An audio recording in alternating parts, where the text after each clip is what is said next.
রংপুরের তারাগঞ্জ উপজেলায় কাঠকচু চাষ করে স্বাবলম্বী হয়েছেন কৃষকরা।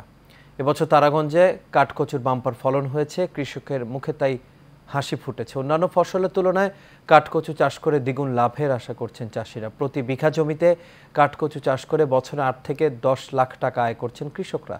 কৃষি অফিসারের তথ্য মতে তারাগঞ্জ উপজেলায় ৫০ হেক্টর জমিতে কাঠকচু চাষ হয়েছে।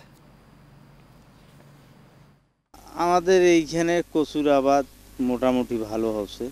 এখানে বিভিন্ন ধরনের কচু থাকে, লতি কচু থাকে, লতি গাছ থাকে, যেটা আছে লতির জন্য বিখ্যাত। আমাদের এছাড়াও পানি কচু বা আমাদের কিছু জঙ্গলি কচু থাকে। এবং কচুটা হচ্ছে আমাদের কৃষকের, আমরা ইন্সপায়ার করি যেখানে স্যাঁতস্যাঁতে জায়গা, যেখানে যে জমিটা আমার পড়ে আছে সেই জমিটাতে যেন কচু চাষ করে।